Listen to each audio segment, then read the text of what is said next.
विद्यार्थी मित्रांनो, 12वी तर्कशास्त्र विषयाच्या ई तासिकेमध्ये आपले सर्वांचे मनपूर्वक स्वागत आहे। विद्यार्थी मित्रांनो, आपण तर्कशास्त्रातील जे एकूण 7 प्रकरण आहे त्या 7 प्रकरणांपैकी आपण पहिले 6 प्रकरण पूर्ण केलेले आहेत।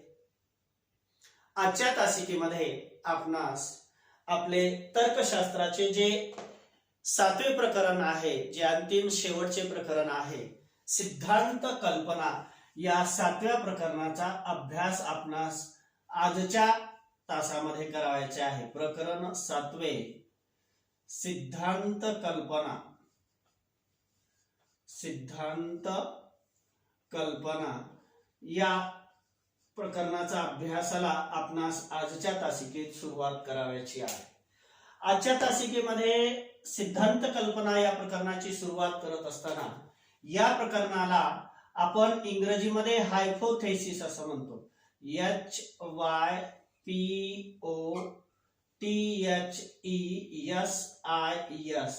असा याला सिद्धांत कल्पनेला इंग्रजीमध्ये असणारा शब्द आहे। आता सिद्धांत कल्पना या प्रकरणाचा अभ्यास करत असताना विद्यार्थी मित्रांनो, वैज्ञानिक पद्धतीमध्ये सिद्धांत कल्पना मांडणे ही एक महत्त्वाची पायरी मानली जाते। वैज्ञानिक पद्धतीमध्ये सिद्धांत कल्पनेची मांडणी करणे, सिद्धांत कल्पना मांडणे ही एक महत्त्वाची पायरी, एक महत्त्वाचा पाऊल मानला जातो। जेव्हा वैज्ञानिक एखाद्या न समजणाऱ्या व स्पष्टीकरण न करता येणाऱ्या परिस्थितीला किंवा समस्येला सामोरे जात असतो, तेव्हा वैज्ञानिक संशोधनाला सुरुवात होत असते। वैज्ञानिक संशोधनाला सुरुवात केव्हा होते? की जेव्हा वैज्ञानिक एखाद्या न समजणाऱ्या व स्पष्टीकरण न करता येणाऱ्या अशा परिस्थितीला किंवा समस्येला सामोरे जातो, तेव्हा वैज्ञानिक संशोधनाला सुरुवात होत असते, प्रारंभ होत असतो। आता वैज्ञानिक संशोधन हे नैसर्गिक शास्त्रांमध्येही केलं जातं आणि वैज्ञानिक संशोधन हे नैसर्गिक शास्त्रांसोबत सामाजिक शास्त्रांमध्येही केलं जातं। म्हणून वैज्ञानिक संशोधन नैसर्गिक शास्त्र आणि सामाजिक शास्त्रे इत्यादी मध्ये केले जाते।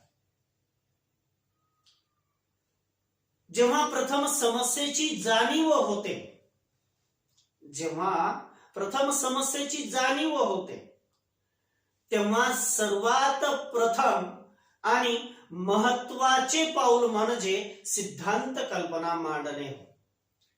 की जेव्हा एखाद्या समस्येची जाणीव वैज्ञानिकाला होते, जेव्हा एखादी समस्या वैज्ञानिकासमोर उभी राहते, तेव्हा सर्वात प्रथम जर काय केलं जात असेल तर सिद्धांत कल्पना मांडली जाते।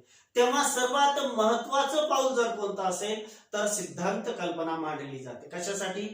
तर जी समोर समस्या निर्माण झालेली आहे, ज्या समस्येची जाणीव झालेली आहे, जी समस्या आपल्या समोर आलेली आहे, त्याचं समाधान शोधण्यासाठी, त्याचं समाधान शोधून काढण्यासाठी वैज्ञानिक काय करत असतो? सिद्धांत कल्पनेची मांडणी करत असतो, सिद्धांत कल्पना मांडत असतो। म्हणून वैज्ञानिक पद्धतीमध्ये सिद्धांत कल्पना मांडणे ही एक महत्त्वाची पायरी मानली जाते। ही आपल्या गोष्ट आता लक्षात आली असेल,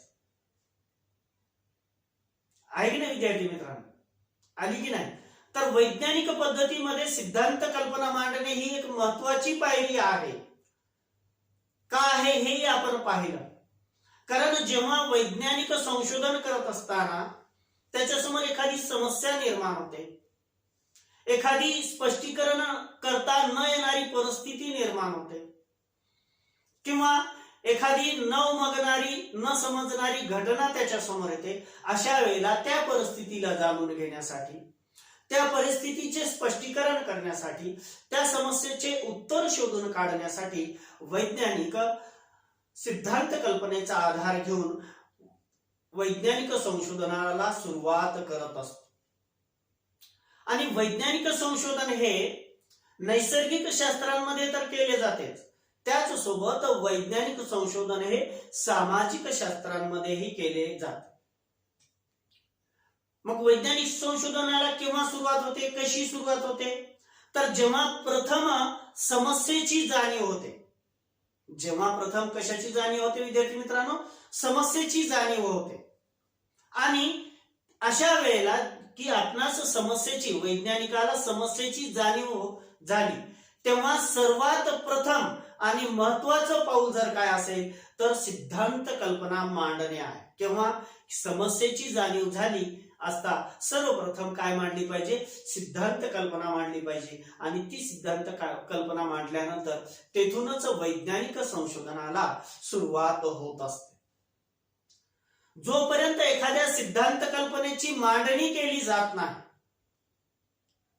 जोपर्यंत एखाद्या सिद्धांत कल्पनेची मांडणी केली जात नाही, तोपर्यंत वैज्ञानिक संशोधन हे पुढे जाऊ शकत नाही. तोपर्यंत वैज्ञानिक संशोधन हे विद्यार्थी मित्रांनो पुढे जाऊ शकत नाही.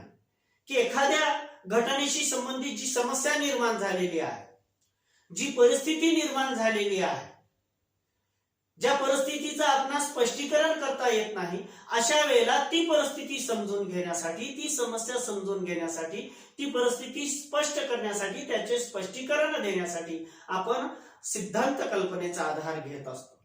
आणि जोपर्यंत एखाद्या सिद्धांत कल्पनेची मांडणी केली जात नाही, तोपर्यंत वैज्ञानिक संशोधन हे पुढे जाऊ शकत नाही. म्हणून सिद्धांत कल्पना ही संशोधनाला दिशादर्शक ठरते असं म्हटलं जातं. सिद्धांत कल्पना ही संशोधनाला कशी ठरते, दिशादर्शक, दिशा देणारी ठरते. कारण सिद्धांत कल्पनेशिवाय संशोधनाची सुरुवातच होत नाही. एखादी स्पष्ट करता न येणारी परिस्थिती, एखादी न समजलेली परिस्थिती, एखादी समस्या निर्माण झाल्यानंतर त्याला समजून घेण्यासाठी प्रथम आपणास सिद्धांत कल्पना मांडावी लागते. आणि ती सिद्धांत कल्पना मांडली तरच वैज्ञानिक संशोधनाला सुरुवात होते. सिद्धांत कल्पना मांडल्याशिवाय वैज्ञानिक संशोधनाला सुरुवात करता येत नाही. त्याचा एक आपण थोडस या ठिकाणी आपणास जे आता मी सांगितलेलं आहे थोडस अजून त्याला सुटसुटीत करून आपण मुद्देसूद या ठिकाणी लिहूया. म्हणजे आपणास लक्षात येईल की सिद्धांत कल्पनेशिवाय वैज्ञानिक संशोधन हे पुढे जाऊ शकत नाही. म्हणून सिद्धांत कल्पना ही वैज्ञानिक संशोधनाला दिशादर्शक ठरते. हे वाक्य आपणास पटेल. की आता पहा, एखादी समस्या निर्माण झाली किंवा असं गृहीत धरा की एखाद्या घटनेचं आपणास स्पष्टीकरण करता येत नाही, एखाद्या घटनेचं आपणास स्पष्टीकरण करता येत नाही.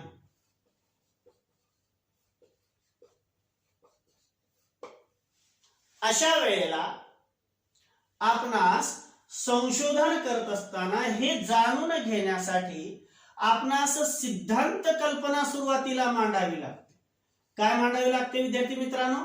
सिद्धांत कल्पना मांडावी लागते. आणि ही सिद्धांत कल्पना मांडल्यानंतरच पुढची पायरी सुरू होते.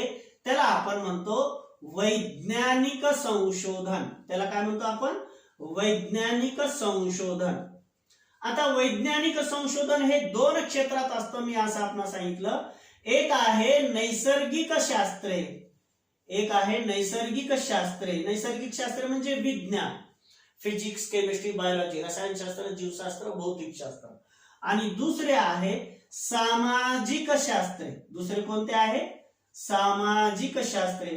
या दोन क्षेत्रांमध्ये वैज्ञानिक संशोधनाचं कार्य केलं जातं. आणि जोपर्यंत आपण एखाद्या सिद्धांत कल्पनेची मांडणी करणार नाही तोपर्यंत कोणत्याही प्रकारचे वैज्ञानिक संशोधन हे पुढे जाऊ शकत नाही. म्हणून सिद्धांत कल्पना संशोधनाला दिशादर्शक ठरते असं म्हटलं जातं. म्हणून सिद्धांत कल्पना म्हणजे काय हे आपणास माहित असणे, याविषयी माहिती असणे आवश्यक आहे. तर आपण मग आजच्या तासिकेतील आपलं जे शेवटचं प्रकरण आहे सिद्धांत कल्पना, याच्यातलं जो पहिला मुद्दा आहे त्याचा अभ्यास आपण या ठिकाणी करूया. आपला सिद्धांत कल्पना अभ्यासने का महत्वाचा आहे हे आता लक्षात आलं असेल की कोणतंही वैज्ञानिक संशोधन हे जर पुढे जायचं असेल तर आपणास सिद्धांत कल्पना मांडता आली पाहिजे. म्हणून आपणास अगोदर सिद्धांत कल्पना म्हणजे काय हे लक्षात आले पाहिजे. म्हणून आपण पहिला मुद्दा या प्रकरणातला जो आहे तो या ठिकाणी अभ्यासूया. सिद्धांत कल्पनेची व्याख्या व स्वरूप. सिद्धांत कल्पनेची व्याख्या व स्वरूप हा एक मुद्दा आपण आजच्या तासिकेत अभ्यासणार आहोत. आता सिद्धांत कल्पनेच्या निर्मितीपासून लक्ष द्या विद्यार्थी मित्रांनो, सिद्धांत कल्पनेच्या निर्मितीपासून वैज्ञानिकांची संशोधनास सुरुवात होत असते. सिद्धांत कल्पनेच्या निर्मितीपासून म्हणजे काय की जेव्हा एखादी सिद्धांत कल्पना मांडली जाते त्यापासून त्यावेळेसपासून वैज्ञानिक संशोधनास सुरुवात होत असते.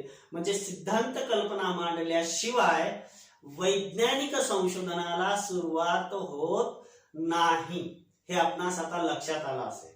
म्हणून विधान काय म्हणतोय पहा विद्यार्थी मित्रांनो, मी रिपीट करतो की सिद्धांत कल्पनेच्या निर्मितीपासून म्हणजे सिद्धांत कल्पना मांडल्यापासून वैज्ञानिकांची संशोधनास सुरुवात होत असते.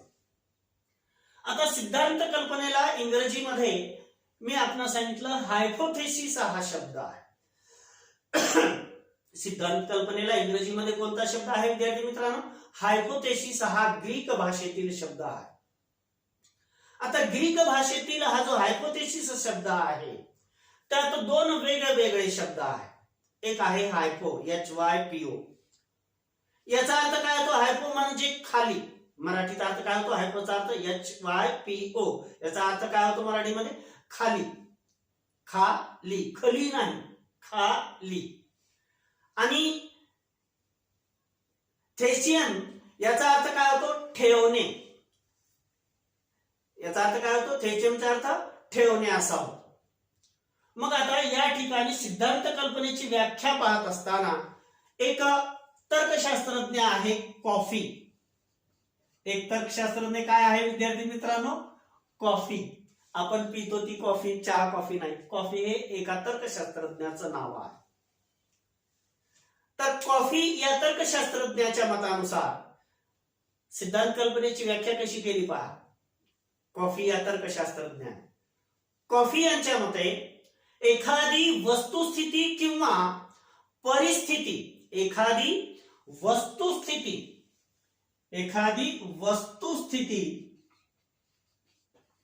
किंवा परिस्थिती स्पष्ट करण्यासाठी.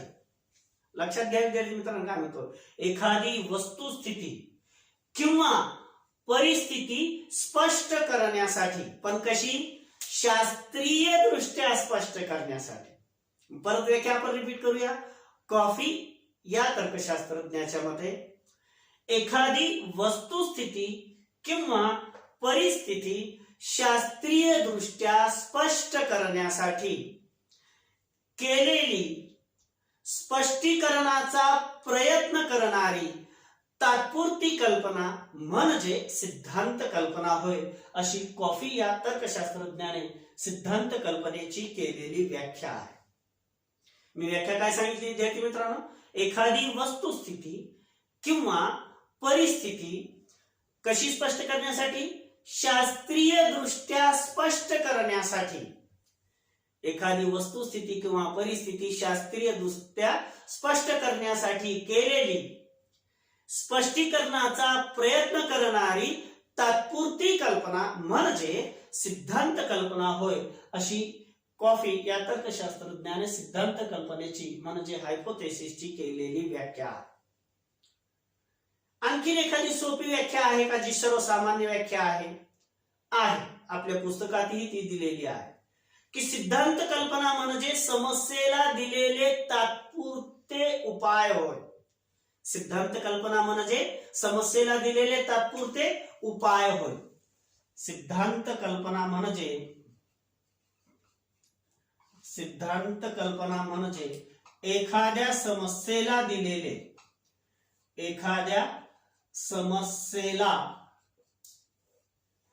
दिलेले तात्पुरते, कायमस्वरूपी नाही, तात्पुरते उपाय किंवा त्याला आपण उत्तर म्हणू शकतो. उत्तर होय. दोन्हीपैकी कोणताही शब्द आपण उपयोगात आणू शकतो. ही एक साधी सरळ सोपी व्याख्या सिद्धांत कल्पनेची आहे की सिद्धांत कल्पना म्हणजे एखाद्या समस्येला दिलेले तात्पुरते उपाय किंवा तात्पुरते उत्तर होय. याचं एक छोटस उदाहरण आहे जे आपल्या पुस्तकातही विद्यार्थी मित्रांनो दिलेलं आहे की एक शास्त्रज्ञाचं नाव आपण ऐकलं असेल, एडवर्थ जेन्नर. काय नाव त्याचं? एडवर्थ जेन्नर नावाचा शास्त्रज्ञ होता. आता सिद्धांत कल्पना म्हणजे एखाद्या समस्येला दिलेले तात्पुरते उपाय होय, तात्पुरते उत्तर होय. कसं? त्याचं एक छोटस उदाहरण एडवर्थ जेन्नरचं दिलेलं आहे आपणास की लहानपणापासून एडवर्थ जेन्नर यांनी असं ऐकलेलं होतं की गवळणीच्या हातावर, गवळण माहित आहे ना, गवळण, तर गवळणीच्या हातावर पाणीदार फोड असून सुद्धा त्यांना देवीचा रोग होत नाही. आपल्या अनेक वर्षापूर्वी काही साथीचे रोग आपल्या मानवांना होत होते. त्यापैकी एक रोग आहे देवीचा रोग, दुसरा रोग आहे प्लेग रोग. असे अनेक साथीचे रोग होते आणि असे रोग आल्यानंतर गावच्या गाव ओस पडायचे. गावच्या गावातली प्रत्येक व्यक्ती मृत्युमुखी पडायची.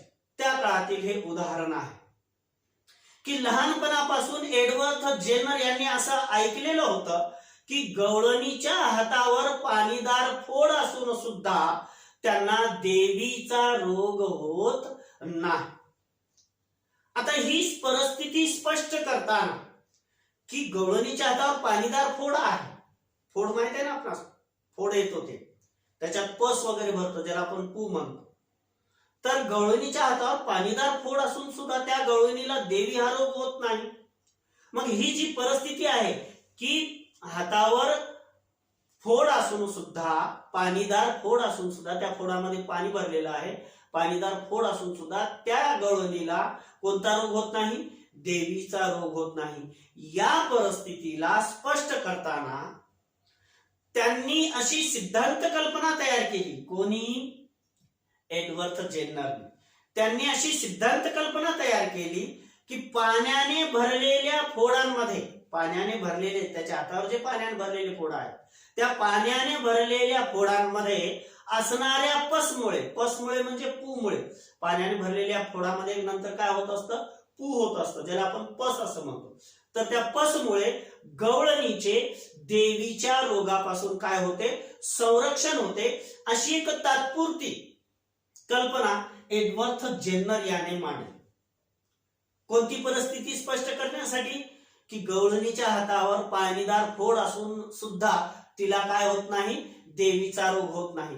मग ही परिस्थिती का होत नाही हे स्पष्ट करण्यासाठी एडवर्थ जेन्नरने एक प्राथमिक कल्पना मांडली की पाण्याने भरलेल्या फोडांमध्ये जो पस आहे त्या पसमुळे, त्या पूमुळे गवळणीचे देवीच्या रोगापासून काय होते? संरक्षण होते. अशी एक तात्पुरती कल्पना कोणी मांडली? एडवर्थ जेन्नरने मांडली. आणि नंतर तिथून कशाला सुरुवात झाली विद्यार्थी मित्रांनो? वैज्ञानिक संशोधनाला सुरुवात झाली. म्हणजे जोपर्यंत आपण सिद्धांत कल्पना मांडत नाही तोपर्यंत वैज्ञानिक संशोधनाला सुरुवात होत नाही. आता थोडक्यात सिद्धांत कल्पना म्हणजे घटनांमध्ये, मी काय म्हणतो पहा, की सिद्धांत कल्पना म्हणजे घटनांमधील परस्पर संबंधाविषयीचा तर्क किंवा अंदाज होय.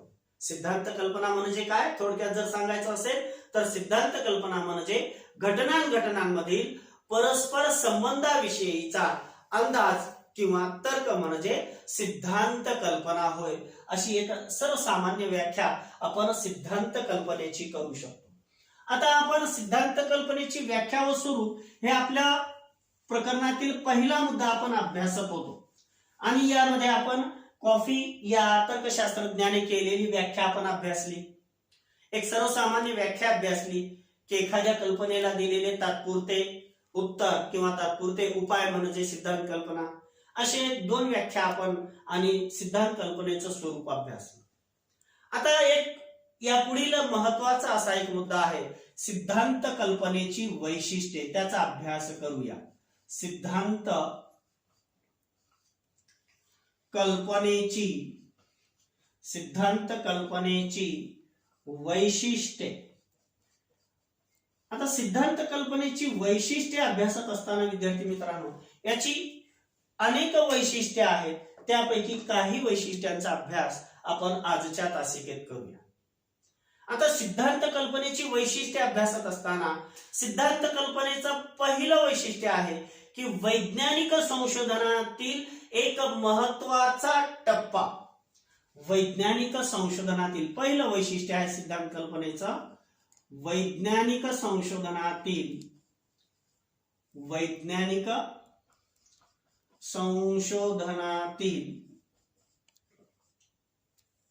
एक महत्वाचा टप्पा. हे पहिलं वैशिष्ट्य सिद्धांत कल्पनेचं आहे. आता प्रत्येक शास्त्रीय संशोधनाची सुरुवात, प्रारंभ हा समस्येपासून सुरू होतो. प्रत्येक शास्त्रीय संशोधनाची सुरुवात ही, प्रारंभ हा कशापासून होतो? समस्येपासून सुरू होतो. आणि समस्येपासून सुरू होऊन ज्यावर उपाय शोधणे ही वैज्ञानिकाची इच्छा असते. की शास्त्रीय संशोधनाची सुरुवात केव्हा होते? समस्या निर्माण झाल्यानंतर. मग समस्येपासून शास्त्रीय संशोधनाला सुरुवात झाल्यानंतर त्या समस्येचं समाधान शोधणे, त्या समस्येचं उत्तर शोधणे ही वैज्ञानिकाची इच्छा असते. मग संभाव्य स्पष्टीकरण गृहीत धरून त्या आधारावर वैज्ञानिक संशोधनाला सुरुवात केली जाते. त्या आधारावर वैज्ञानिक संशोधनाला सुरुवात केली जाते. म्हणून सिद्धांत कल्पनेचं पहिलं वैशिष्ट्य आहे की वैज्ञानिक संशोधनातील एक महत्वाचा टप्पा म्हणजे सिद्धांत कल्पना आहे. कारण प्रत्येक शास्त्रीय संशोधनाची सुरुवात ही सिद्धांत कल्पनेशिवाय होऊच शकत नाही. प्रत्येक शास्त्रीय संशोधनाची सुरुवात सिद्धांत कल्पनेशिवाय होऊ शकत नाही. प्रत्येक शास्त्रीय संशोधनाची सुरुवात समस्येपासून सुरू होते आणि ज्यावर उपाय शोधणे ही वैज्ञानिकाची इच्छा असते. संभाव्य स्पष्टीकरण गृहीत धरून त्या आधारावर वैज्ञानिक संशोधनाला सुरुवात केली जाते. हे पहिलं वैशिष्ट्य आहे. आता हे पहिलं वैशिष्ट्य अभ्यासत असताना सिद्धांत कल्पना ही मार्गदर्शक सूचना असते. सिद्धांत कल्पना ही कशी असते विद्यार्थी मित्रांनो? मार्गदर्शक सूचना असते, जी शास्त्रीय संशोधनाला मार्गदर्शक ठरत असते. सिद्धांत कल्पना ही मार्गदर्शक सूचना असते. कशासाठी? जी शास्त्रीय संशोधनाला काय ठरत असते? मार्गदर्शक ठरत असते. सिद्धांत कल्पनेशिवाय शास्त्रीय संशोधन करणे शक्य होत नाही. सिद्धांत कल्पनेशिवाय शास्त्रीय संशोधन करणे शक्य होत नाही. जोपर्यंत एखाद्या सिद्धांत कल्पनेची रचना केली जात नाही, जोपर्यंत एखाद्या सिद्धांत कल्पनेची रचना केली जात नाही, एखादी सिद्धांत कल्पना जोपर्यंत मांडली जात नाही, तोपर्यंत समस्येचे निराकरण करण्यासाठी कोणते निरीक्षण करावे, समस्येचे निराकरण करण्यासाठी कोणते प्रयोग करावे हे शास्त्रज्ञांना कळत नाही. म्हणून सिद्धांत कल्पना ही वैज्ञानिक संशोधनातील एक महत्वाचा टप्पा ठरतो.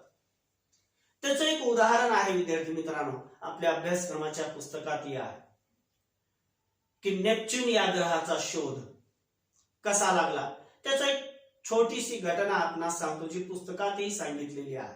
नेपच्यून या ग्रहाचा शोध कसा लागला. समस्या निर्मिती झाल्यानंतर त्याला अनुसरून गृहीत धरून एखादी सिद्धांत कल्पना मांडणे आणि संशोधनाला सुरुवात करणे आणि संशोधनाला सुरुवात करून त्या समस्येचं, मांडलेल्या समस्येचं उत्तर देणे, विश्लेषण देणे, स्पष्टीकरण करणे. या उदाहरणात पहा, खगोलशास्त्रज्ञ गुरुत्वाकर्षणाच्या प्रचलित नियमांच्या साहाय्याने, आपणास माहित आहे की आपली सूर्यमाला आहे, आपली ही सूर्यमाला आहे, हा सूर्य आहे मध्यभागी आणि वेगवेगळे ग्रह आणि उपग्रह या सूर्याभोवती फिरत असतात. हे आपण अभ्यासलेलं आहे विज्ञानामध्ये. आणि हे प्रत्येक ग्रह आपल्या एका विशिष्ट अशा गणिती कक्षेमध्ये फिरतात. यांच्या मनात आलं तसं फिरत नाही. जसं आपण वर्गात शिक्षकाचं लक्ष इकडं तिकडं गेलं की या बाकड्यावरून त्या बाकड्यावर जाऊन बसतो, तसं नाही. हे ग्रह जर आपल्या मनात आल्यासारखं फिरत असतील तर आतापर्यंत आपली ही जीवसृष्टी शिल्लक राहिली नसती. सूर्यमालेतील जेवढे ग्रह आहेत त्या ग्रहातील प्रत्येक ग्रह हा आपल्या विशिष्ट गणिती कक्षेमध्ये फिरतो. आपल्या विशिष्ट गणिती कक्षेशिवाय तो बाजूला सरकत नाही. मग जोपर्यंत नेपच्यून या ग्रहाचा शोध लागलेला नव्हता तोपर्यंत युरेनस हा आपल्या ग्रहातील शेवटचा ग्रह होता. युरेनस शेवटचा ग्रह होता, तोपर्यंत नेपच्यून या ग्रहाचा शोध लागला नव्हता. आता समस्या कशी निर्माण झाली? मग त्या समस्येला स्पष्ट करण्यासाठी सिद्धांत कल्पना मांडली आणि सिद्धांत कल्पना मांडून त्या समस्येचं विश्लेषण, स्पष्टीकरण कसं केलं पहा, म्हणजे उत्तर कसं शोधलं. की खगोलशास्त्रज्ञ गुरुत्वाकर्षणाच्या प्रचलित नियमांच्या साहाय्याने युरेनसच्या कक्षेसंबंधी स्पष्टीकरण देत होते. युरेनसच्या कक्षेसंबंधी, गणिती कक्षेसंबंधी काय देत होते? स्पष्टीकरण देत होते. परंतु इसवी सन 1820 मध्ये, कधी विद्यार्थी मित्रांनो, इसवी सन 1820 मध्ये बोवर्ड, इसवी सन 1820 मध्ये बोवर्ड या शास्त्रज्ञाच्या असे निरीक्षणास आले की, कोणत्या शास्त्रज्ञाच्या? बोवर्ड या शास्त्रज्ञाच्या असे निरीक्षणात आले की गणन केलेल्या भ्रमण कक्षेत विचलन होत आहे. कोणाच्या? युरेनस या ग्रहाच्या. कोणाच्या लक्षात आलं? बोवर्ड या शास्त्रज्ञाच्या. कधी लक्षात आलं? इसवी सन 1820 मध्ये. तोपर्यंत नेपच्यून या ग्रहाचा शोध लागला नव्हता. सूर्यमालेमध्ये शेवटचा ग्रह युरेनस मानला जातो. 1820 मध्ये बोवर्ड या शास्त्रज्ञाच्या असे निरीक्षणात आले की गणन केलेल्या भ्रमण कक्षेत विचलन होत आहे. कोणाच्या? युरेनस या ग्रहाच्या. मग खगोलशास्त्रज्ञांनी याची गणिती कक्षा का विचलित होत आहे? विचलित व्हायला नाही पाहिजे, मग विचलित झालेली आहे. मग ही समस्या निर्माण झाली. का विचलित झाली याची गणिती कक्षा? समस्या निर्माण. मग आता सिद्धांत कल्पना मांडून संशोधनाला सुरुवात. खगोलशास्त्रज्ञांनी अशी सिद्धांत कल्पना मांडली की युरेनसच्या पलीकडे, युरेनस या ग्रहाच्या पलीकडे एखादा ग्रह युरेनस या ग्रहाची गुरुत्वाकर्षण शक्ती विचलित करत असला पाहिजे. तोपर्यंत नेपच्यून या ग्रहाचं नाव माहित शास्त्रज्ञांना नव्हतं. परंतु ज्यावेळेस युरेनस हा ग्रह आपल्या गणिती कक्षेपासून विचलित झाला, ही परिस्थिती स्पष्ट करण्यासाठी त्यांनी तात्पुरता अंदाज केला की युरेनस या ग्रहाच्या पलीकडे असलेला एखादा ग्रह हा युरेनस या ग्रहाची गुरुत्वाकर्षण शक्ती काय करत आहे? विचलित करत आहे. ज्यामुळे युरेनस हा ग्रह आपल्या गणिती कक्षेपासून विचलित होऊन फिरत आहे. मग द ग्रेट बर्लिन दुर्बीनच्या साहाय्याने, दुर्बीनचं नाव आपण ऐकलं असेल, द ग्रेट बर्लिन दुर्बीनचं नाव आहे. द ग्रेट बर्लिन दुर्बीनच्या साहाय्याने असा ग्रह अस्तित्वात असल्याचे आढळून आले. संशोधन केल्यानंतर, वैज्ञानिक संशोधन केल्यानंतर, आणि मग या ग्रहास नेपच्यून असे नाव देण्यात आले. पहा, समस्या निर्माण झाली. युरेनस या ग्रहाची गणिती कक्षेत न फिरता बाजूला सरकणे, ही समस्या निर्माण झाली. समस्या निर्माण झाल्यावर काय मांडली? सिद्धांत कल्पना गृहीत धरली की युरेनस या ग्रहाच्या पलीकडे एखादा ग्रह असला पाहिजे आणि वैज्ञानिक संशोधनाला सुरुवात केली. आणि त्या सिद्धांत कल्पनेच्या आधारे वैज्ञानिक संशोधन केल्यामुळे एक नवीन ग्रह नेपच्यूनचा शोध लागला, ज्यामुळे युरेनस हा ग्रह आपल्या गणिती कक्षेपासून विचलित का होत आहे याचं उत्तर वैज्ञानिकांना सापडलं.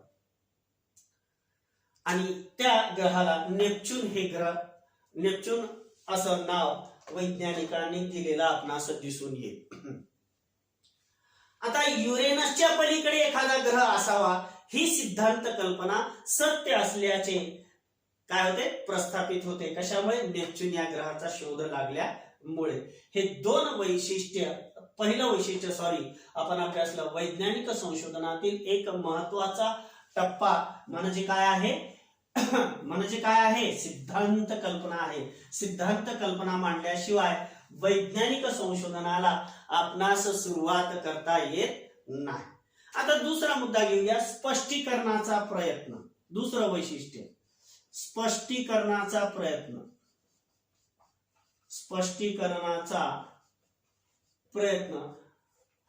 हे दुसरं वैशिष्ट्य सिद्धांत कल्पनेचा आपण अभ्यासूया. अतिशय छोटा आणि सुलभ आहे की निरीक्षण केलेल्या घटना ज्या समस्येच्या स्वरूपात आहे, निरीक्षण केलेल्या घटना, वैज्ञानिकांनी निरीक्षण केलेल्या घटना ज्या समस्येच्या स्वरूपात आहेत त्यांचे स्पष्टीकरण देणे, त्यांचे काय देणे विद्यार्थी मित्रांनो? स्पष्टीकरण देणे म्हणजे सिद्धांत कल्पना होय. म्हणजे काय? सिद्धांत कल्पना होय. मी काय म्हटलं पहा विद्यार्थी मित्रांनो, की निरीक्षण केलेल्या घटना ज्या समस्येच्या स्वरूपात आहेत त्यांचे स्पष्टीकरण देणे म्हणजे सिद्धांत कल्पना होय. जोपर्यंत सिद्धांत कल्पनेचे परीक्षणाद्वारे सत्यत्व ठरत नाही, सत्यत्व प्रस्थापित होत नाही, सत्यत्व ठरत नाही, तोपर्यंत घटनेचे स्पष्टीकरण दिले जात नाही. या संभाव्य स्पष्टीकरणाच्या आधारे संशोधक निरीक्षणाद्वारे माहिती गोळा करतो. या संभाव्य स्पष्टीकरणाच्या आधारे वैज्ञानिक संशोधक काय करत असतो? निरीक्षणाद्वारे काय करत असतो? माहिती संकलित करत असतो, माहिती गोळा करतो व प्रयोगाद्वारे त्याचे काय करत असतो? तो परीक्षण करत असतो. एकदा सिद्धांत कल्पनेचे परीक्षण झाले की समस्येचे स्पष्टीकरण झाले असे आपणास म्हणता येते. हे दुसरं वैशिष्ट्य आहे स्पष्टीकरणाचा प्रयत्न. म्हणजे सिद्धांत कल्पनेच्या माध्यमातून वैज्ञानिक संशोधनाला सुरुवात होते. म्हणून पहिलं सिद्धांत कल्पनेचं वैशिष्ट्य की वैज्ञानिक संशोधनातील एक महत्वाचा टप्पा आहे. तसंच सिद्धांत कल्पनेमध्ये एखादी घटना स्पष्टीकरण करण्याचा प्रयत्न केला जातो. म्हणून सिद्धांत कल्पनेचं दुसरं वैशिष्ट्य आहे स्पष्टीकरणाचा प्रयत्न. की निरीक्षण केलेल्या घटना ज्या समस्येच्या स्वरूपात आहेत त्यांचे स्पष्टीकरण देणे म्हणजे सिद्धांत कल्पना होय. जोपर्यंत सिद्धांत कल्पनेचे परीक्षणाद्वारे सत्यत्व ठरत नाही तोपर्यंत घटनेचे स्पष्टीकरण दिले जात नाही. या संभाव्य स्पष्टीकरणाच्या आधारे सिद्धांत कल्पनेचा जो आधार घेतो, या संभाव्य स्पष्टीकरणाच्या आधारे संशोधक काय करत असतो? निरीक्षणाच्या द्वारे, प्रयोगाद्वारे नाही, निरीक्षणाच्या द्वारे माहिती गोळा करतो व प्रयोगाद्वारे काय करतो? निरीक्षणाद्वारे जी माहिती गोळा केलेली आहे त्या निरीक्षणाद्वारे गोळा केलेल्या माहितीवर प्रयोगाद्वारे त्याचे काय करत असतो? तो परीक्षण करतो. आणि एकदा सिद्धांत कल्पनेचे परीक्षण झाले प्रयोगाद्वारे की समस्येचे स्पष्टीकरण झाले असे म्हणता येते. असे दोन वैशिष्ट्ये आपण आजच्या तासिकेत अभ्यासलेले आहेत. तर विद्यार्थी मित्रांनो, आपण तर्कशास्त्रातील 7व्या प्रकरणाला सुरुवात करून सिद्धांत कल्पना हायपोथेसिस या शेवटच्या प्रकरणाला सुरुवात करून आपण दोन प्रमुख मुद्द्यांचा अभ्यास केलेला आहे. एक सिद्धांत कल्पनेची व्याख्या व त्याचे स्वरूप, आणि दुसऱ्या मुद्द्याला आपण सुरुवात केलेली आहे सिद्धांत कल्पनेची वैशिष्ट्य. त्यातील दोन वैशिष्ट्ये आपण अभ्यासली. उर्वरित वैशिष्ट्य आपण या पुढील तासिकेत अभ्यासूया. आजच्या तासिकेशी संबंधित आपली काही जर अडचण असेल, आपणास काही भाग समजलेला नसेल, तर आपल्या समस्या माझ्या युट्यूब चॅनलच्या चॅटबॉक्स मध्ये आपण पाठवाव्या. आपल्या समस्यांचं समाधान निराकरण नक्कीच केलं जाईल.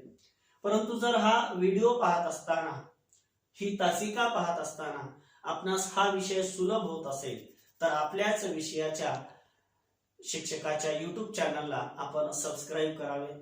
ज्या विद्यार्थ्यांना आपल्या शिक्षकाच्या व्हिडिओची माहिती नाहीये, त्यांना आपल्या शिक्षकाचे वेगवेगळे व्हिडिओ आपण शेअर केले पाहिजे आणि त्यांना ही लिंक दिली पाहिजे. आजच्या तासिकेतील माझ्या सर्व विद्यार्थी मित्रांच्या अनमोल अशा सहकार्यासाठी खूप खूप धन्यवाद.